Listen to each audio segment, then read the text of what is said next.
हाँ जी बताइए, कुछ डाउट है?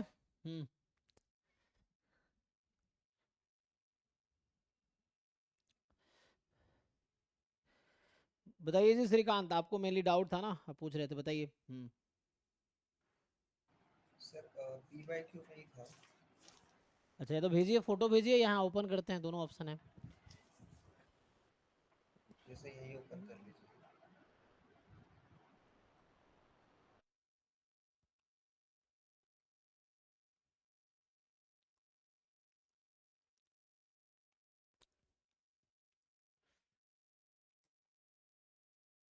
ये बुक था ना, बताइए।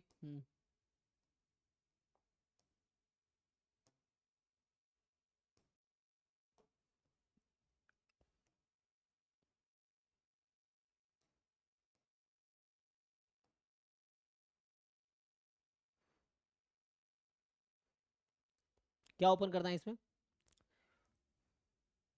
सर 2024 का 10th क्वेश्चन। अच्छा, 2024 का 10th। सर सबसे नीचे आएगा। अच्छा, बॉटम में।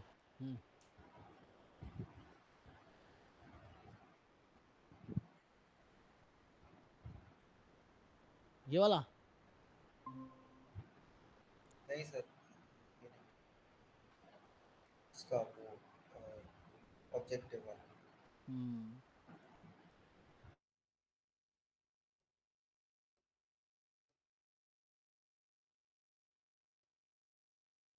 ये। Yes sir. हम्म अगर a spherical ball of ice of radius 20 meter is dropped in a vat of hot water,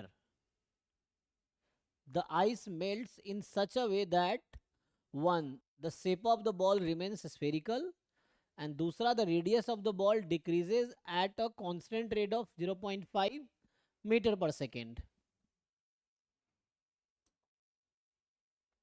फिर कह रहा है कि और at what rate the volume of the ice ball decreases when the radius of the ball is this। ये पता है, इस तरह क्वेश्चन आप अगर क्लास 12th के एनसीईआरटी खोलेंगे, यस सर। है ना, क्लास 12th के एनसीईआरटी में एक टॉपिक है एप्लीकेशन ऑफ डेरिवेटिव, उसमें आ जाता है। सर वहाँ भी मैंने ट्राई किए, मतलब वो क्वेश्चन पढ़ के ऐसा लगता है कि आंसर आ जाएगा, और जब करने जाते हैं ना तो फिर वो गलत ही हो रहा है चलिए ट्राई मुझे, करके मतलब। देखते हैं, है ना, तो सर आपने वो एक ये D Y by D X और ये वाला मेरा थोड़ा सा आई थिंक कॉन्सेप्ट गलत है। ठीक है, देख लेते हैं, अभी करके देखते हैं, आपको समझ आ जाएगा। तो मैं इनका सॉल्यूशन नहीं देखता हूँ, अभी अपने तरीके से ट्राई करते हैं, फिर देखेंगे इन्होंने क्या किया है ना। तो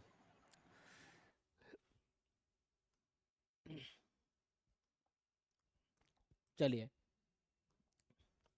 तो हमें इन्फॉर्मेशन क्या दिया है कि स्पेरिकल बॉल है आइस का, जिसका रेडियस 20 है ना। तो इनिशियली रेडियस 20 है, राइट। और ड्रॉप किया in a vat of hot water, the ice melts in such a way that the shape of the ball remains spherical and the radius of the ball decreases at a constant rate. So dr upon dt is 0.5 meter per second. At what rate there is a volume of the ice ball decreases? तो volume का formula क्या होता है, sphere का volume 4/3 pi are cube. तो यहां से अगर dv अपॉन डी टी निकालेंगे तो क्या आएगा, 4/3 pi as it is, R cube का डेरिवेटिव पहले आर के रेस्पेक्ट में, सो 3r²। अब आर का डेरिवेटिव टी के रेस्पेक्ट में, D R upon D T. ठीक है, क्योंकि सर मुझे ये क्या किया आपने? चेन रूल, इसको बोलते हैं चेन रूल ना। जैसे मुझे डीवी अपॉन डी टी करना था, राइट। तो मैंने क्या किया, DV upon D R upon D T. ये समझ आता है आपको? Okay sir. इसको कैंसिल करेंगे, सेम हो जाएगा। Yes sir, yes sir. तो अभी पहले मैंने ये फाइंड किया, तो ये फाइंड किया तो ये आया, मतलब वॉल्यूम को डिफ्रेंशिएट किया आर के रेस्पेक्ट में, ये किया तो ये आ गया। और D R upon D T as it is, क्योंकि मुझे वो गिवन है वहां पे। देखिए, पुट यस कर, सर। अब आएगा 4 pi R square D R upon D T रख देते हैं। कितना है? तो अभी चलो अभी ऐसे रखो dr/dt। आपसे पूछा क्या गया है, बोल रहा है कि at what rate does volume of the ice ball decrease when the radius of the ball is 15। तो अब एंड में क्या करना है आपको, रेडियस को रखना है 15 मीटर, यही ना, और dr/dt को आपको रखना है 0.5 मीटर पर सेकेंड। ये पुट कीजिए और बताइए सॉल्व करके कि इसका आंसर क्या आएगा। सो मुझे चाहिए dv/dt, जैसे पुट कीजिए 4 पाई, r है 15 तो 15 का स्क्वायर एंड फिर है 0.5, मतलब 1/2 ना, तो 1/2 ही लिख देता हूँ। बताइए तो ये कितना आएगा, 15 स्क्वायर 225, 450 पाई, वॉल्यूम है सेंटीमीटर क्यूब पर सेकेंड, या मीटर था, मीटर क्यूब पर सेकेंड। देखिए इसमें क्या डाउट है, ये आंसर नहीं है, 485 आएगा ना, 25 15 का स्क्वायर कितना, 225। सर तो वो 20 मीटर जो हमारी इनिशियल वैल्यूज है हाँ, उनका कोई मतलब नहीं होता। नहीं उसका कोई ज़रूरत नहीं यहाँ पे। तो मेन बस हम जो रेट ऑफ चेंज है वो, किस और जो टाइम पे, फाइनल है हाँ मतलब। किस टाइम पे हमें चाहिए। अगर आपको पूछना शुरू में क्या था, तो ये एक्चुअली इस टाइम पे चाहिए जब रेडियस 15 है, तो उस टाइम पे वॉल्यूम का रेट ऑफ चेंज क्या है, ये चीज़ है। और सर 20 का यूज कब आता है मतलब? नहीं, जैसे 20 का यूज होता कि पूछता कि इनिशियली, हाँ radius rate of change of volume क्या है जब 20 है, इनिशियल रेट ऑफ चेंज क्या है, आपसे पूछेगा initially what is rate of change of volume initially, ऐसा कुछ पूछ देगा। या व्हेन रेडियस इज 20, ये तो बस ये बताना चाह रहा है शुरू में कि पहले 20 था घट के 15 हो गया, है ना, तो बताओ उस समय rate of change of volume क्या है, ये चीज़ है। Volume with respect to time हमें पूछा है ना? हाँ वॉल्यूम टाइम पूछा है। Okay sir. सर मैंने वो चेन रूल वाला नहीं करा था, हम्म। मैंने इसको। तो इस तरह देखो, अब इससे एक आइडिया लगा कि अच्छा एप्लीकेशन ऑफ डेरिवेटिव ठीक से करना है ना।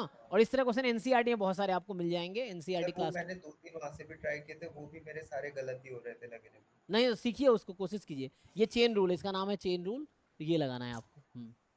सर वो मैं इसमें कंफ्यूज हो जाता हूँ कि इनिशियली जैसे 20 दे रखा है इनने, है ना, और फाइनल अपना वो है, और बीच में अपने पास रेट ऑफ चेंज है, तो कहाँ से क्या नहीं वो तो करना आपको है? जो पूछा वही बताओ ना, आपको पूछा है रेट ऑफ वॉल्यूम क्या होगा जब रेडियस 15 है, तो आपको 15 पे रेट ऑफ निकालना है। हमें 20 था, 20 को पूछा ही नहीं से, तो कि 20 का क्या करना है ना।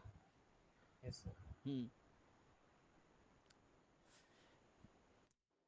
सर आपने जैम के कोर्स में इसके प्रैक्टिस क्वेश्चन कराए हैं, जो प्रोबेबिलिटी डिस्ट्रीब्यूशंस होते हैं नॉर्मल, उनके हाँ उसके प्रैक्टिस बहुत सारे क्वेश्चन। प्रैक्टिस क्वेश्चंस होंगे, वो तो जैसे आप खुद से प्रॉब्लम कलेक्ट कीजिए, सॉल्व कीजिए, डाउट हुआ तो पूछिए, मतलब वैसे तो सर वो कौन सी असाइनमेंट बुक में मिलेंगे?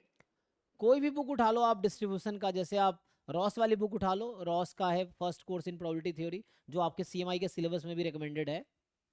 हाँ फर्स्ट हाँ। फर्स्ट कोर्स इन प्रोबेबिलिटी वो उठाइए, उसमें डिस्ट्रीब्यूशन चैप्टर में जाइए, ढंग से उसको कर लीजिए। जैसे भी पीवाई क्यू में आप क्वेश्चन देखते हो, तो आपको लगता था इससे पूछा हुआ है, तो उससे आसपास के सारे टॉपिक आप कवर कर लो, मतलब उस चैप्टर को आप कवर कर लो। जैसे मान लो ये है, तो अभी 2024 का ये पेपर है सीएमआई का, इसमें ये क्वेश्चन क्लास 12 के एनसीईआरटी का क्वेश्चन है, ये एप्लीकेशन ऑफ डेरिवेटिव चैप्टर का। तो आप क्या कर सकते हैं, क्लास 12 का एक बार एनसीईआरटी खोल लो, एप्लीकेशन ऑफ डेरिवेटिव चैप्टर पूरा कंप्लीट कर लो, सो दैट इसके आसपास भी आए तो आपको आइडिया हो कि कॉन्सेप्ट क्या है और अप्रोच क्या है, ये है। Sir 14th question. यहाँ भी इन्होंने वैसे किया होगा, हाँ तो ये है ना, ये चेन रूल ना, ठीक है। क्वेश्चन नंबर 14, ये वाला। Yes sir. अच्छा, है ना, ये जो इतना लंबा क्वेश्चन होता है ना, पहले देख के बच्चा डर जाएगा, लेकिन आराम से पेशेंस रख के आपको पढ़ना है, समझना है, ट्राई करना है, क्योंकि आपके हाथ में है ट्राई करना, ये चीज़ है। तो ये क्वेश्चन कह रहा है कि prominent newspaper conducted a survey among a carefully chosen sample of 1 lakh, है ना, voters under age of 25. A randomly chosen subset of 60% of the sample were asked the following question. Have you ever voted in a general election? The remaining 40% were asked the following question. Different question. Is it true that you have never voted in the general election?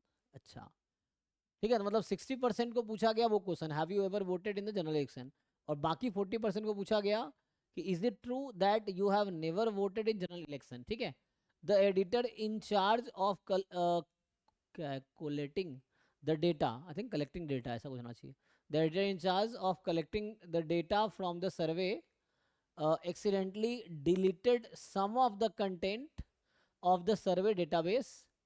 The only information that the only information that survived this mishap was the total of 54,000 respondents replied yes to the question that they got.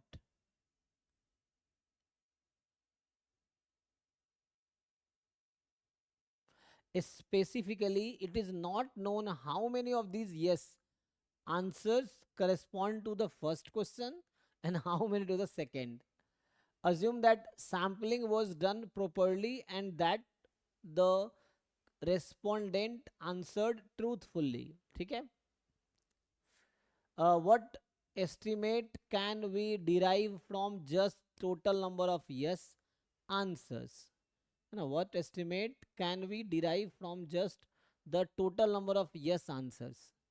क्या estimate हम लोग derive कर सकते हैं just from just total number of yes answers about the percentage of voters under the age of 25 that have voted in some general election? At most 30%, more than 30%, but less than 60%, at least 60%, but less than 75%. No such estimate can be drawn from just the total number of yes answers. Okay.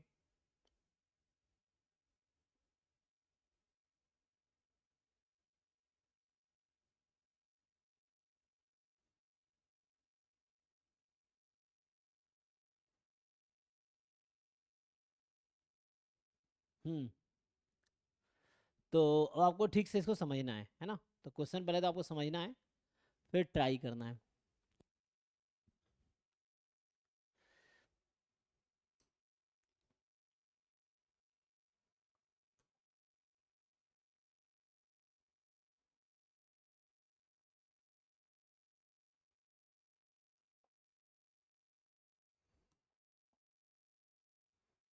तो हमें चाहिए क्या? What estimate can we derive from just the total number of yes answers about the percentage of voters under the age of 25 have voted? तो total कितने लोग हैं? 1,00,000। ठीक, 1,00,000 में दो कैटेगरी डिवाइड किया गया है ना, 60,000 अलग और 40,000 अलग। यही क्वेश्चन है। ये सर 60,000 से क्वेश्चन 1 पूछा है और 40,000 से क्वेश्चन 2 पूछा है। हाँ, तो मतलब ये हो गया कि ये वाले लोग हैं क्वेश्चन 1 वाले लोग और ये हैं क्वेश्चन 2 वाले लोग। अब the editor in charge of collecting the data from the survey accidentally delete some of the contents of the survey database. The only information that survived this mishap was a total of 54,000 respondent replied yes to the question that they got. तो देखो, each question चाहे question 1 हो या question 2 हो, दो ही answer होगा, yes या no, यही ना? Yes sir. तो यस या नो होगा। and specifically it is not known how many of these yes answered corresponding to first question and तो हमें नहीं पता कितने फर्स्ट में यस बोला, कितने सेकंड में यस बोला। यस सर, दोनों के कंबाइंड 54,000 है। हाँ, अब यस बोलने वाला, तो इसमें यस बोलने वाला जो है 54,000 है, तो नो बोलने वाला रिमेनिंग होगा, है ना, 46,000 इस तरीके से। तो सर रिमेनिंग का डेटा ही नहीं है। अच्छा, 46 नहीं नहीं, 46,000। पर ओ तो अच्छा डिलीट अच्छा, हो गया हाँ है ना। रिमेनिंग तो पता ही नहीं चला ना। तो यस हमें पता है टोटल कि यस आंसर जो है, आप सही कह रहे हैं ना, तो इसका आंसर यस आंसर जो है ना, जो डेटा है वो है 54,000 का। ठीक है,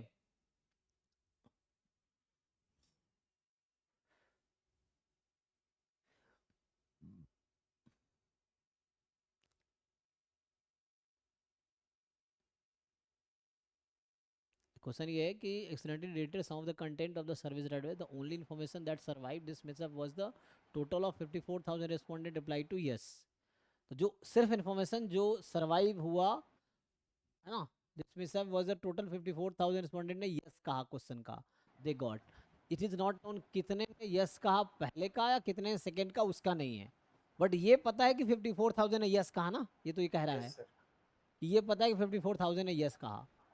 अब assume that the sampling was done properly and the corresponding answers जो भी है that the respondent answered truthfully. What estimate can we derive from just the total number of yes answers? हमें ये पता है कि total number of yes answer 54,000 है, ये है। तो about the percentage of voters under the that have voted in the some general election, तो हमें क्या बताना है yes answers का। क्वेश्चन 1 कितने ने यस बोला अब ये बताओ। क्वेश्चन क्या पूछ रहा है?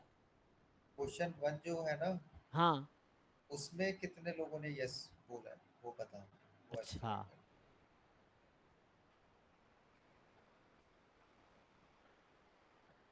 दैट हैव वोटेड, अच्छा ये क्वेश्चन रिपीट किया ना, हाँ तो वो ये पेपर लिख चुका क्वेश्चन है। 1 है ना, दिस इज क्वेश्चन 1 एक्चुअली, ठीक है।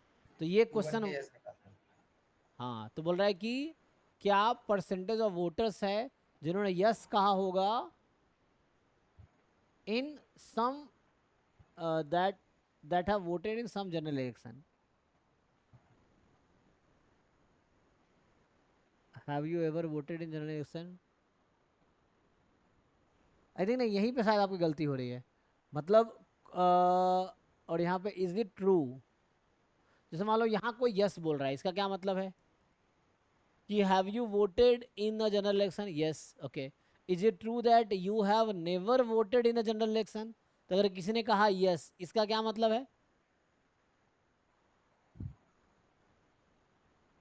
ये फर्स्ट क्वेश्चन नहीं है, ये शायद गलत समझ रहे हैं, ये कंबाइंड की बात कर रहा है, समझिए। अगर यहाँ जिसने यस कहा होगा, इसका क्या मतलब, उसने वोट नहीं दिया, यही मतलब है ना। Yes sir. हाँ तो यहाँ आप शायद गलत समझ रहे हैं, नहीं तो ये उस तरह से वो करता जिसने उसने क्या बोलते हैं उसे, लेटर का वो फ्रंट चेंज कर दिया ना, तो यहाँ भी फ्रंट चेंज कर देता, अगर उसका ये मतलब होता क्वेश्चन 1 से, तो यहाँ भी फ्रंट चेंज करता। So this line doesn't mean about question 1, ये इन ओवरऑल बात कर रहा है कि जो 1 लाख लोग हैं उसमें से 54,000 यस का डेटा है मेरे पास, तो आप क्या एस्टिमेट कर रहे हैं कि उस 1 लाख में से कितने परसेंट लोग हैं जिन्होंने किसी न किसी इलेक्शन में वोट किया है। तो मतलब कहना ये चाह रहा है कि क्वेश्चन 1 का डेटा हो या क्वेश्चन 2 का डेटा हो, कंक्लूजन ये है कि वोट किया है। तो जैसे मान लो सर इसमें, तो उसके नो इसके यस हो जाएंगे। हाँ एग्जैक्टली यस, आपको यही समझना है यहाँ पे कि यहाँ जो यस बोल रहा है इसका मतलब है फर्स्ट क्वेश्चन का आंसर अगर यस किसी ने कहा, तो यही तो यहाँ मिसअप हुआ है कि आपको बस यस है, अब आपको ये नहीं पता यस पहले वाले का है कि दूसरे वाले का है, तो पहले का यस दूसरे का नो है, अब दूसरे वो का यस पूछ रहा पहले है का नो है। पहले का यस और दूसरे के नो मिलाकर कितना है। हाँ एग्जैक्टली यस तो सर। वो मेरे पास जैसे अगर किसी ने यहाँ पे यस कहा, is it true that you have never voted in general, कोई कहा यस, तो मतलब उसने वोट कभी किया ही नहीं, हाँ। तो मतलब हमें पहले का यस और दूसरे का नो मिला के बताना है कितने परसेंटेज लोग हैं, मतलब कितने परसेंटेज लोग हैं जिन्होंने पहले में यस बोला होगा दूसरे में नो बोला होगा इन कंबाइंड। तो मतलब यस बोलने का मान लो हमें ये बताना ना, तो यस बोलने के पी प्रोबेबिलिटी है ना, तो नो बोलने की प्रोबेबिलिटी कितनी होगी? 1 माइनस पी। 1 minus P. तो पहले का जो नो है वो दूसरे का यस के इक्विवेलेंट है, ठीक है। तो हमें तो यस की बात कर रहा ना, एनीवे यस की बात करते हैं। तो यहाँ पे यस बोलने का मतलब है हमें तो टोटल कंबाइंड पी निकालना है, तो इसका मतलब क्या हुआ,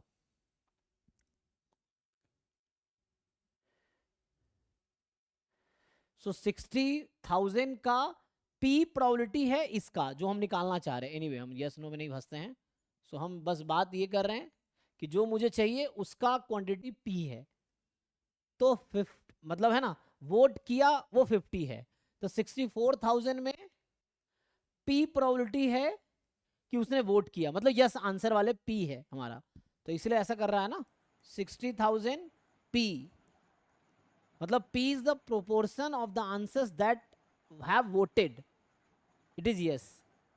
अच्छा, और ये जो आपके पास बाकी जो 40,000 है, ठीक, इसमें जो वोट किया होगा वो यस बोलेगा नो बोलेगा? दूसरे क्वेश्चन में जिसने वोट किया उसका आंसर यस होगा या नो होगा? हमें तो नो की रिक्वायरमेंट है ना। हाँ, नो की रिक्वायरमेंट, वही कह रहे हैं नो की रिक्वायरमेंट है।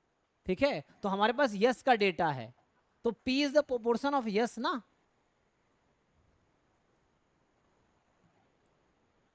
मतलब ये 54,000 किसका प्रोपोर्शन, 54,000 किसका डेटा है? यस तो का। दोनों के कंबाइन यस का है ना। हाँ एग्जैक्टली exactly. दोनों कंबाइंड यस का है, दोनों के कंबाइंड यस का है। तो P is the proportion of what, question ये है किसका प्रोपोर्शन है?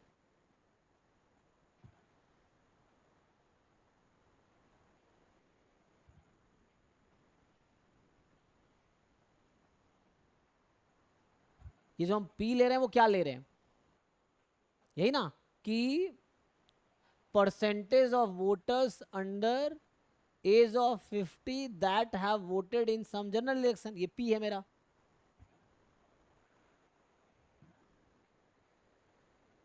तो 60,000 टाइम्स P, इसका क्या मतलब हुआ कि यस वाले लोग हैं, यस और सर। 40,000 वाले क्या होने चाहिए मुझे? 1 माइनस पी, इसके यस लेंगे और उसके नो लेंगे, हाँ तो दोनों एग्जैक्टली को मिलाकर है ना, तो 1 माइनस पी। और पूरे मिला के कितने आंसर हो गए? 54,000 आंसर हो गए। The only information that survived this mishap was the total of 54,000 respondent replied yes to the question they got. अब प्रॉब्लम ये है कि यस वाले जो आंसर्स है ना, तो ये जो हमें पी जो हमने लिया है ना, ओके, तो उसका नो वाला है 1 माइनस, हाँ ठीक है, तभी तो वोट किया होगा, जो नो बोला होगा उसने वोट किया होगा, यस सर। जो नो बोला होगा उसने वोट किया होगा, तो यहाँ 1 माइनस पी लेना पड़ेगा। तो इससे पी कितना आ जाएगा?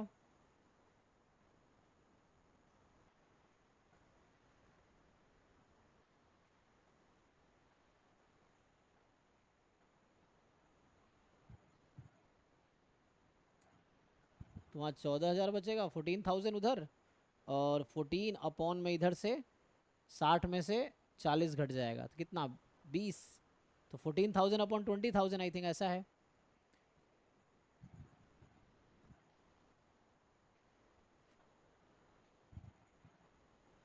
सात परसेंट, तो इसका मतलब 7% कौन से लोग हैं? 7% is a percentage of voter under age of 25 that have voted in some general election, ये है।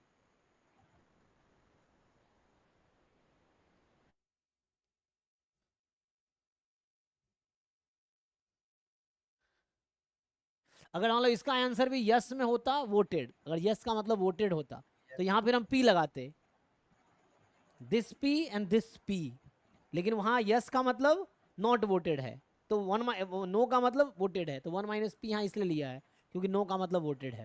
हाँ सर, वो मैंने क्वेश्चन में वो कंफ्यूजन थी ना इनमें, मतलब मैं वहाँ कंफ्यूज हो गया, तो मुझे लगा वो क्वेश्चन फर्स्ट की पूछ रहा है सर।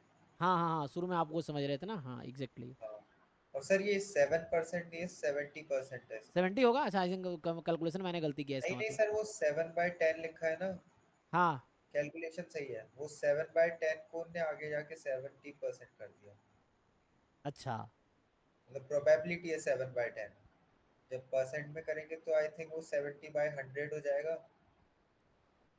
ओके एक मिनट, ओह सॉरी सॉरी, हाँ आप सही कह रहे हैं, वो मैंने लिखने में गलती किया है, क्योंकि 71। परसेंटेज में अपॉन 100 होता है ना, क्योंकि यस सर। परसेंटेज पर 100, ये तो पर 10 था, 7 आउट ऑफ 10 है ना, तो 70 आउट ऑफ 100, तो परसेंटेज मतलब पर 100, तो 70 आउट ऑफ 100, हाँ ठीक है 70%, वो मैंने गलती किया था, हाँ 70%, तो 70 out of 100।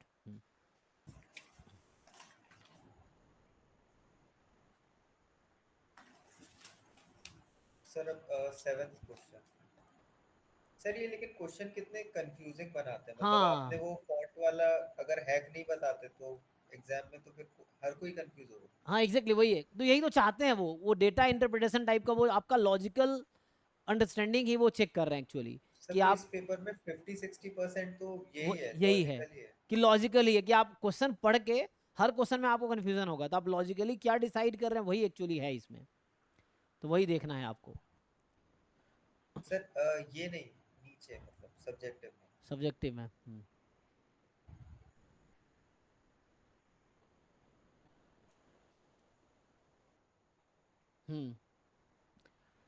we select 3 points at random.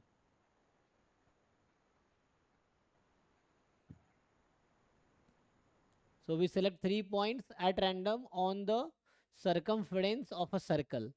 What is the probability that triangle ABC contains the center O in the interior?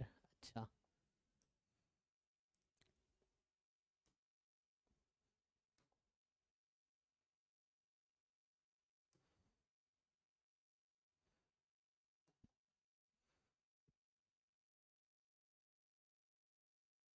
तो जैसे मान लीजिए एक सर्कल बना लेते हैं, तो ए बी सी कहीं पे है ना रफली।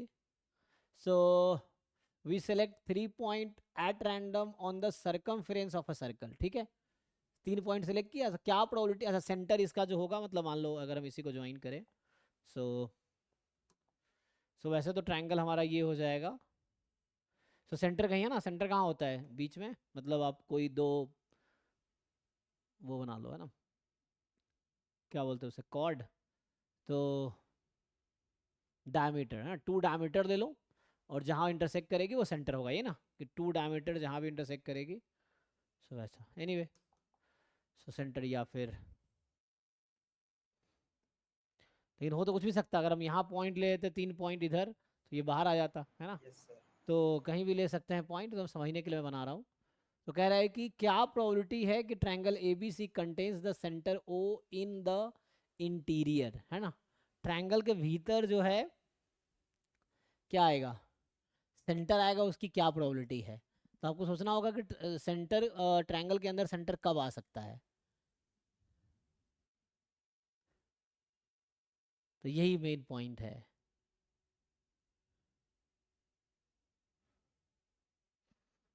थोड़ा सोचिए और बताइए कि, है ना, बाहर भी तो आ सकता था, हम तो अभी ऐसे सिलेक्ट किए हैं, एक दो है ना, जैसे यहाँ आप 2 3 ले ले, तो ये इस तरह का पॉइंट ले तो बाहर आ जाता, लेकिन ऐसा कब होगा, तो आपको ये देखना होगा।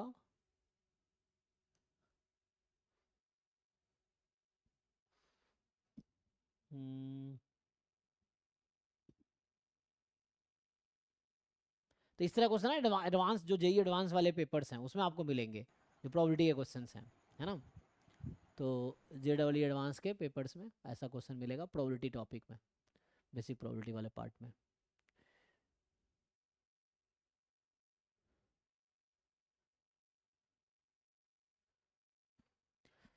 सोचिए जी, थोड़ा सोचिए क्या होगा,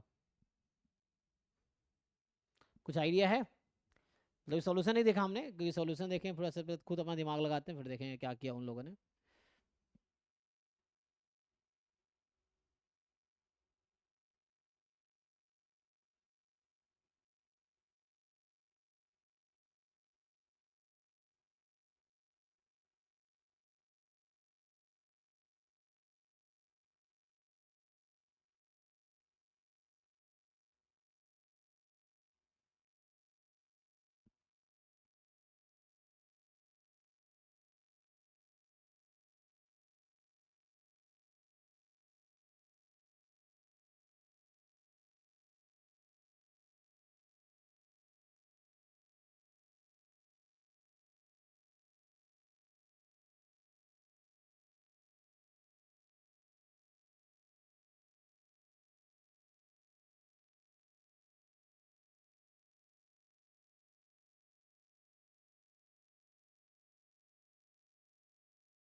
सर जो सबसे बड़ा ट्रायंगल होगा हम्म सर्कल के अंदर, है ना, वो इक्विलेटरल होगा। हाँ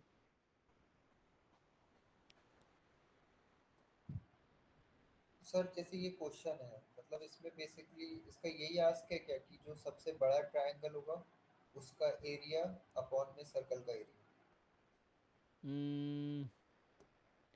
एक्चुअली नहीं, जैसे होगा क्या ना, मान लीजिए एक सेमी सर्कल बनाइए आप, चलो ये सेंटर यहाँ पे ओ है, ठीक है। तो होगा क्या एक्चुअली, ध्यान दीजिए। सो अगर 3 पॉइंट में किसी एक सेमी सर्कल में ले लूं तो क्या होगा,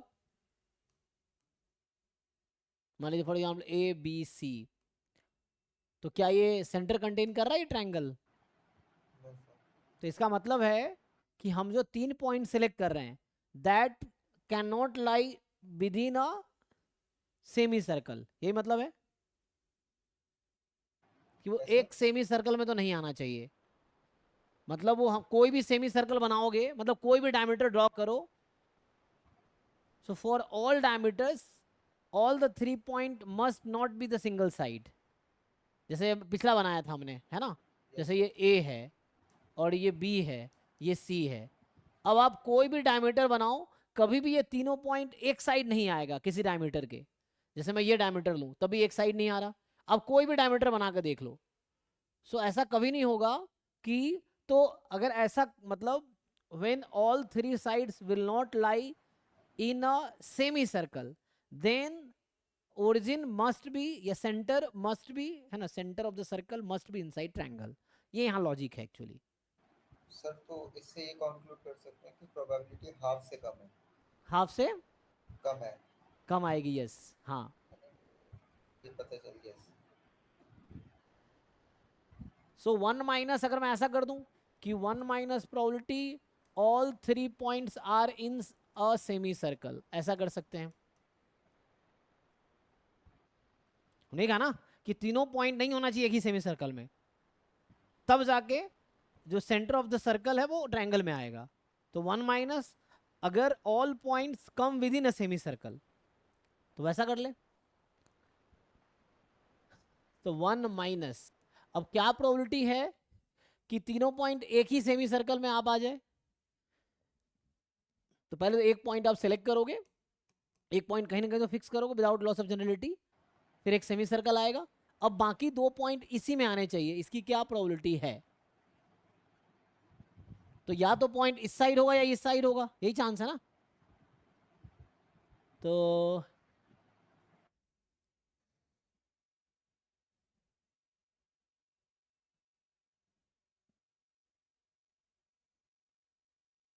है ना, you make any semi circle, ये make any semi circle, all 3 point must B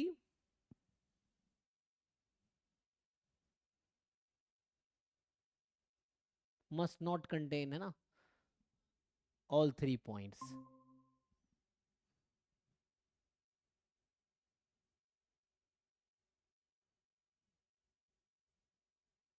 तो एरिया लगा दे।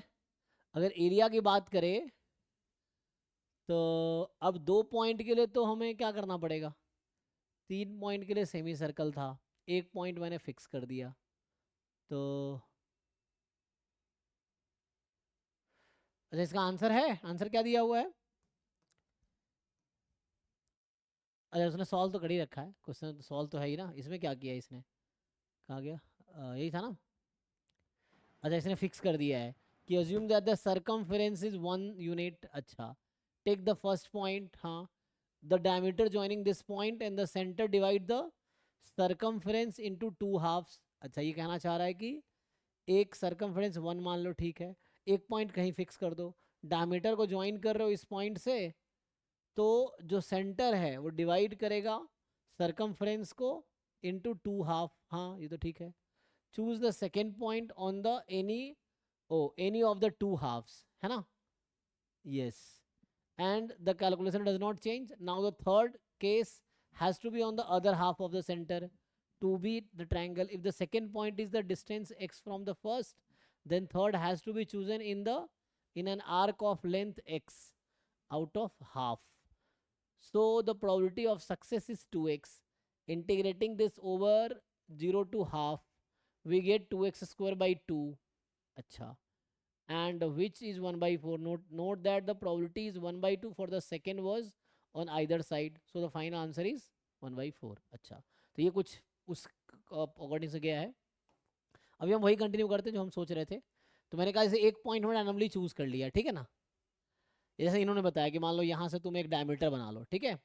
जैसे हमने ये कहा ना कि ये होने के लिए क्या चाहिए हमें, ये origin is in triangle A B C. इसका मतलब मैंने क्या बताया कि इसका मतलब है कि A B C all can not be in a semi circle. ये हमने भी डिसाइड किया था कि ये जो है ना, ये एक ही सेमी सर्कल में नहीं आ सकता है ना.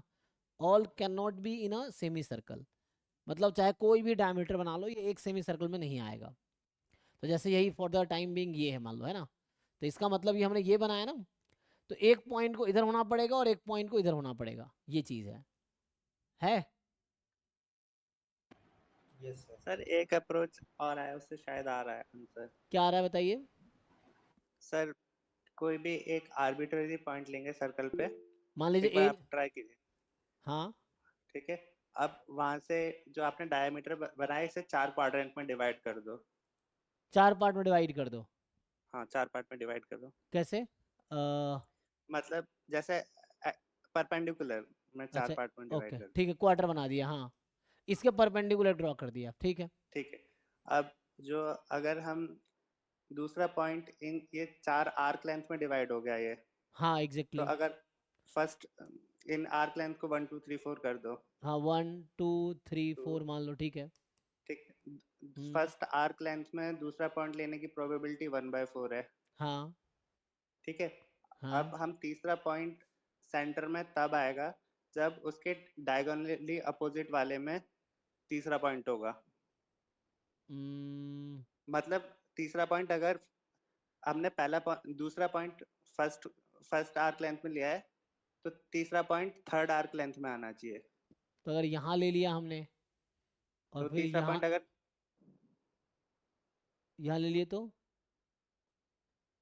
आ जाएगा. ये हमने ग्राफ से गलत बनाए हैं,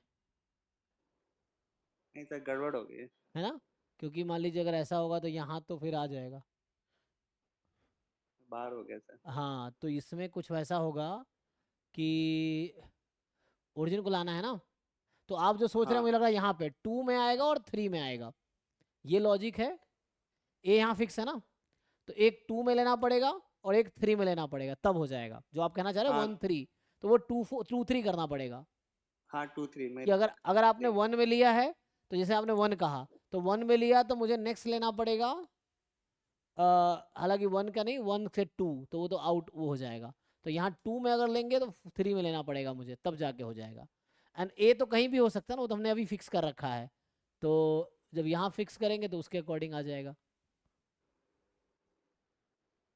सो मतलब कहना मतलब हमें ट्रायंगल इनसाइड चाहिए ना, तो ए यहाँ फिक्स किया, तो दूसरा मुझे 2 में लेना पड़ेगा और दूसरा 2 में हाँ लेंगे, तीसरा मुझे 3 में लेना पड़ेगा. तो ये एक रास्ता होगा. और अब आपके पास 4 पॉसिबिलिटी उसके अकॉर्डिंग है, देन हम वेरी करवा सकते हैं, है ना.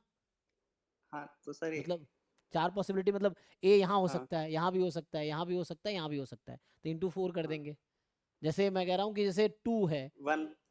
तो हम ए को फिक्स कर दिया मैंने, तो हमें एक पॉइंट 2 में से लेना होगा, तो 2 इज 1 आउट ऑफ 4 एंड एक 3 से लेना होगा. हाँ तो मैं ऐसा पूछूँ कि it is 1 out of 4.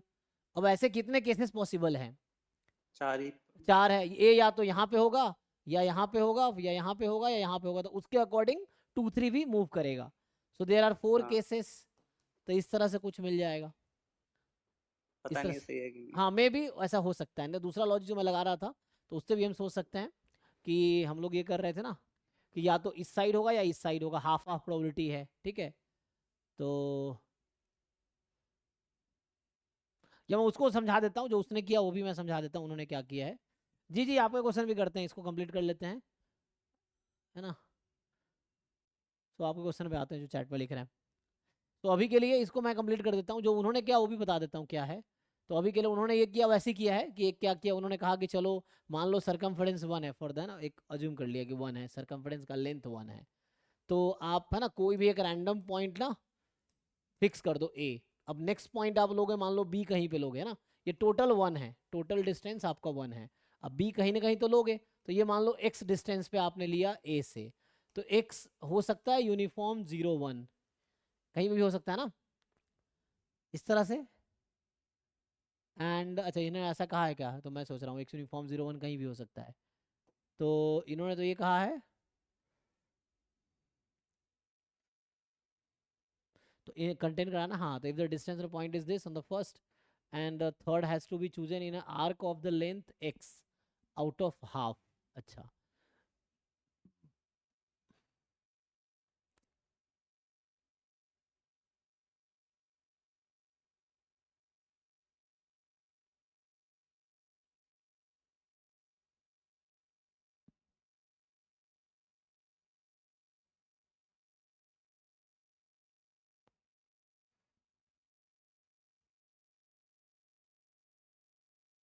2x का इंटीग्रेशन एक्स स्क्वायर को आपने इंटीग्रेट किया 2x को इंटीग्रेट किया 0 से हाफ में, तो 0 से हाफ में 2x को इंटीग्रेट किया तो आंसर 1/4 आ गया। तो ये क्या कहना चाह रहा है कि हमने सेकेंड पॉइंट चूज करेंगे on any of the two halves, circulation does not change, so any, है ना, तो या तो जैसे आपने यहाँ से ड्रॉ कर दिया, तो या तो आप इधर चूज करेंगे या इधर चूज करेंगे, तो बी या तो इधर होगा या इधर होगा, तो कहना ये कहना चाह रहा है एक्स एक्स, ये बोलना चाह रहा है कि एक यहाँ होगा एक यहाँ होगा, तो बट हम कैसे श्योर कर पाएंगे कि ये ओरिजिन कंटेन कर रहा है, तो एक तो यहाँ पे है और ये 0 से हाफ में ले रहा है, तो 0 से हाफ ये है, अच्छा ये 0 से हाफ में ले रहा है,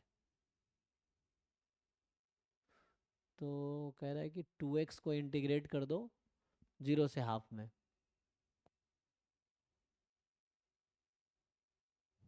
ये कुछ कह रहा है ना कि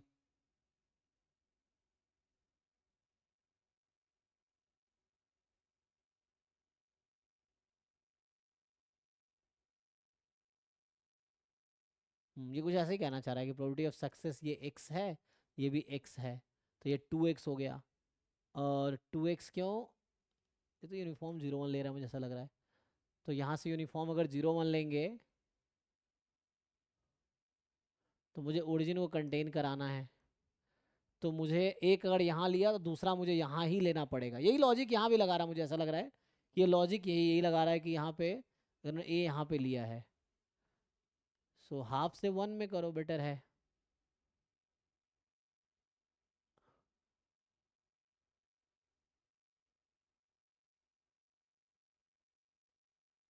ना, तो ये डिस्टेंस, तो ट्रायंगल तभी कंटेन होगा ना जब यहाँ ए फिक्स किया, तो मुझे यहाँ लेना पड़ता, तभी तो ओरिजिन कंटेन करना है, अगर यहाँ यहाँ ले लिया फिर तो ये कंटेन ही नहीं करेगा।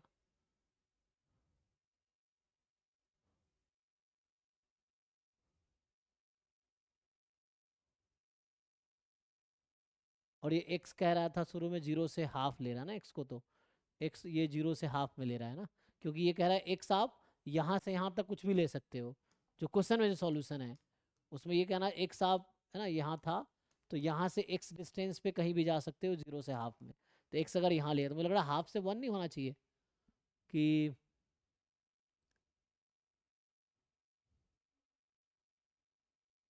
तो पहले तो 0 से हाफ में कुछ भी ले लो, और दूसरा क्या ले सकते हो, तो तीसरा यहाँ पे लेना पड़ेगा आपको 0 से हाफ में फिर, हाँ अपोजिट, डायगनली अपोजिट से, तब जाके आएगा, क्योंकि तो डायगोनल है ना, अगर एक्स इधर हाफ लिया तो इधर एक्स लेंगे जितना,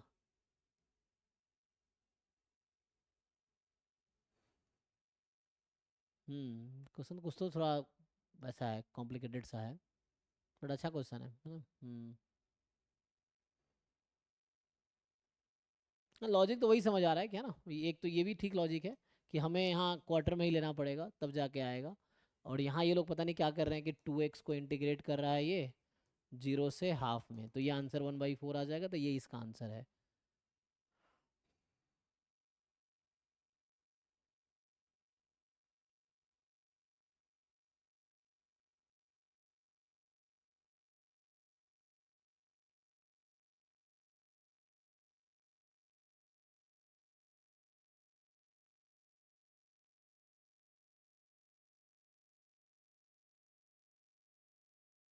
लेकिन ये कि जो आप जैसे यहाँ से जितना डिस्टेंस पे ये ले रहे हो उतना ये लोगे। हाँ, तो 0 से हाफ ये डिस्टेंस है, 0 से हाफ ये डिस्टेंस। आई डोंट नो इसका लॉजिक।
एनीवे इसको देखते हैं। मुझे लग रहा है ये ठीक है, ये भी लॉजिक ठीक है ऐसे तो, बट उनका लॉजिक में समझ नहीं आ रहा क्या है।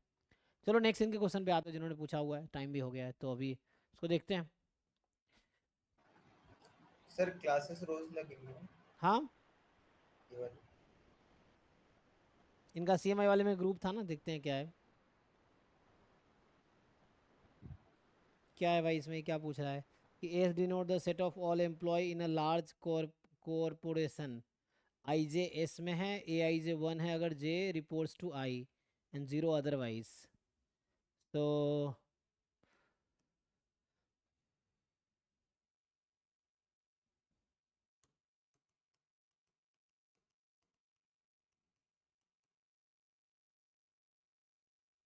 एस क्या है, सेट ऑफ ऑल एम्प्लॉइज, यही है। एंड 1 0, सो 1 कब है, when j reports to I, j reports to I and otherwise, ये अदरवाइज है। तो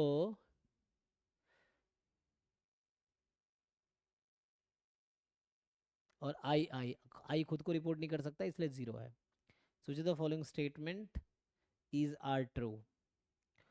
तो इतना दिमाग लगाने की जरूरत नहीं, आप कुछ फिक्स कर लो अपनी मर्जी से ना। जैसे मान लो मैं अभी मान लूँ कि चलो इसमें 2 ही एम्प्लॉय है, E1 E2 है ना, या P1 P2 है ना, या 1 2, चलो अभी के लिए क्योंकि क्यों हमें जनरल करना, हम उससे डिस्कार्ड करने की कोशिश कर लेंगे।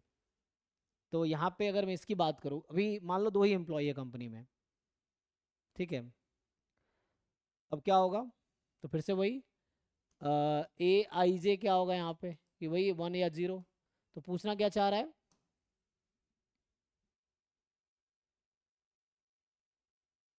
तो कोई किसी ने किसी को रिपोर्ट तो कर ही रहा होगा। तो जैसे पहला पूछ रहा है आपसे कि summation of A I J and summation over I belongs to S, ये क्या आएगा।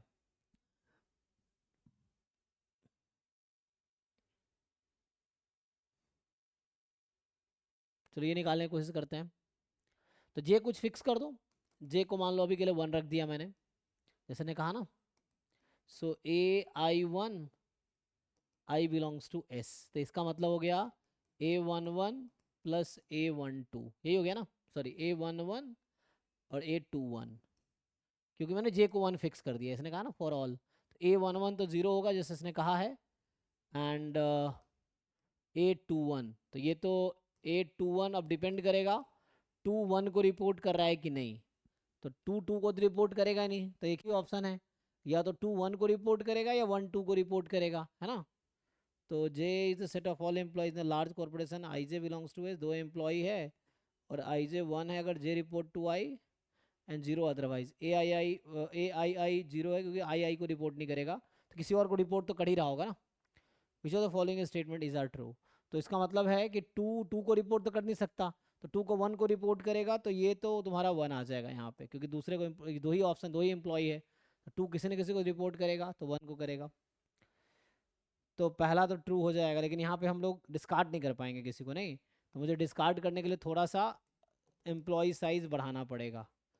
चलो 1 2 3 के लिए काम कर लो, ठीक है। तो now you work for the 1 2 3। तो यही काम करो। अभी जे को हमने 1 फिक्स कर दिया, तो मुझे चाहिए समेसन ए आई 1, जे को 1 फिक्स कर दिया, आई बिलोंग्स टू एस, वही कह रहा ना, for all J belongs to S, तो फिक्स कर दिया। अब इसको कर लो सॉल्व। सो A11 A21 A31 यही होगा, वैसे ही बाकी, तो ये तो 0 हो जाएगा। अब यहाँ पे ये डिपेंड करेगा कि 2 1 को रिपोर्ट कर रहा है कि नहीं कर रहा है, और 3 1 को रिपोर्ट कर रहा है कि नहीं कर रहा है, ठीक है। तो हम तो कुछ फिक्स कर सकते हैं जी यहाँ से अपने हिसाब से, तभी तो काम चलेगा। पहले तो हमें फिक्स करना पड़ेगा यहाँ पे कौन किसको रिपोर्ट कर रहा है।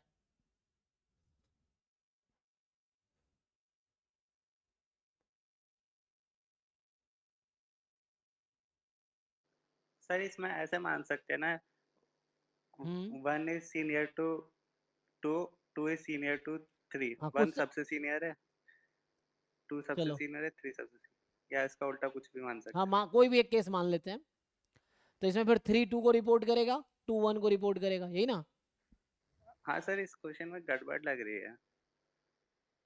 3 1 को भी तो रिपोर्ट कर सकता है, फिर इसमें आंसर सारे गलत हो रहे हैं। हाँ फिर तो ये दिक्कत है यहाँ पे। नहीं लेकिन ये 2 को रिपोर्ट नहीं करेगा, वो फिक्स, मतलब कंपनी में रूल होगा कोई कि कौन किसको रिपोर्ट करेगा। जैसे अब 3 1 को रिपोर्ट नहीं करेगा, अगर 3 को असाइन है 2, तो 2 को ही रिपोर्ट करेगा। जैसे मान लीजिए आपका जो इमीडिएट सीनियर है, तो आपको उसी को रिपोर्ट करना है। मतलब एग्जाम्पल के लिए मान लो आप एसपी हो, तो एसपी पीएम को रिपोर्ट नहीं कर सकता ना, एसपी जो है हमारे जो वहाँ का क्या सेक्रेटरी होगा वही उसी को रिपोर्ट करेगा, एसएसपी। है ना। अब एसपी सीधा पीएम को रिपोर्ट तो करने को, उसको रीच ही नहीं है वहाँ तक, एसपी को या डीएम को भी हाँ, रीच नहीं है, डीएम को सेक्रेटरी का रीच है, तो उसको सेक्रेटरी फिर पीएम को, है ना, जो कैबिनेट सेक्रेटरी है या चीफ सेक्रेटरी है वो रिपोर्ट करेगा, मतलब करेंगे उसको।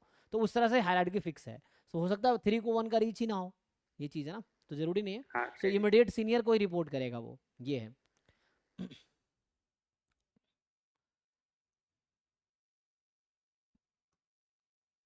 तो इस तरह से फिक्स रहेगा यार कि इस पे काम करके देखिए क्या आता है। तो अभी के हिसाब से जो हमने किया है कि हमने ये फिक्स कर दिया, तो अभी जे को हमने 1 फिक्स कर रखा है, उसने कहा फॉर ऑल जे, तो जे हमने भी 1 फिक्स किया, तो उसके अकॉर्डिंग आंसर इस रूल के हिसाब से क्या आएगा, 2 1 को रिपोर्ट कर रहा है 1, अच्छा उसमें उल्टा था ना, उसमें ऐसा था कि ए आई जे 1 होगा अगर जे रिपोर्ट 2 आई, तो 1 report to 2 no, 1 report to 3 no, तो वैसे तो 0 आ गया, लेकिन 1 किसी को रिपोर्ट तो कर रहा होगा, ऐसा होगा कि नहीं। लेकिन 1 क्यों क्यों रिपोर्ट 1 करेगा, सीईओ भी हो सकता है ना। नहीं वो तो हमने एक केस फिक्स किया, तो उसके लिए बाकी निकालेंगे। जैसे मान लो एग्जांपल के लिए जे को 2 रखते हैं, तो आंसर क्या आएगा, summation A I to I belongs to S, यही क्वेश्चन है, यही हायरार्की, इसी में काम करते हैं। सो A12 A22 A32, तो 1 2 क्या होगा कि 2 रिपोर्ट्स टू 1 तो 1, 2 रिपोर्ट्स टू 2 0, 2 रिपोर्ट्स टू 3 0, तो यहाँ 1 आ गया।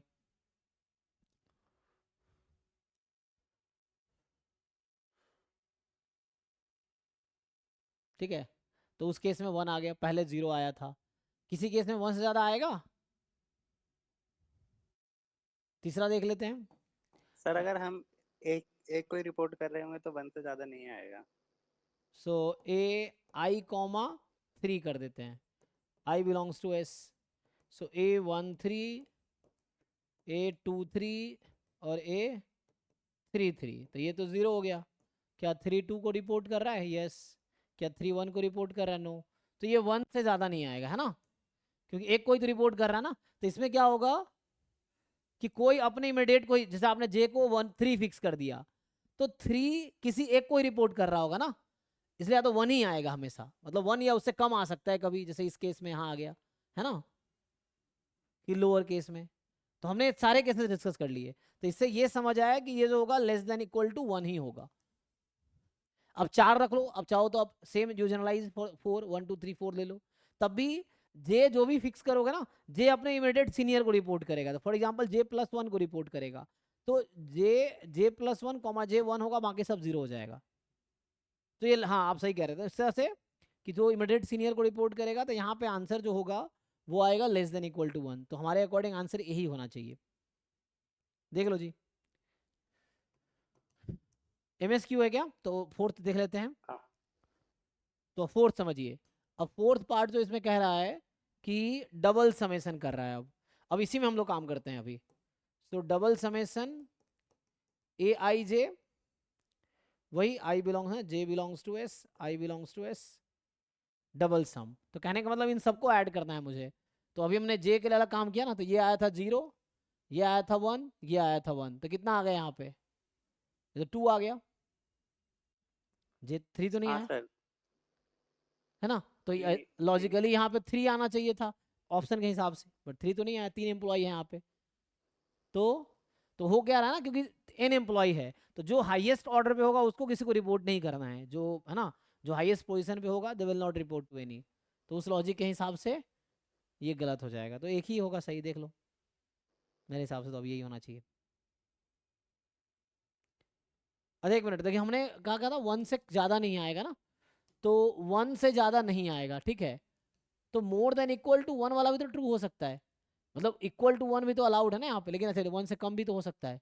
ये आ गया ना, 0 आ गया था, तो इसलिए इसने डिस्कार्ड कर दिया इसको, ठीक है, 0 वाले ने इसको डिस्कार्ड कर दिया। तो लेस, ठीक है, अभी आंसर यही होना चाहिए मेरे अकॉर्डिंग।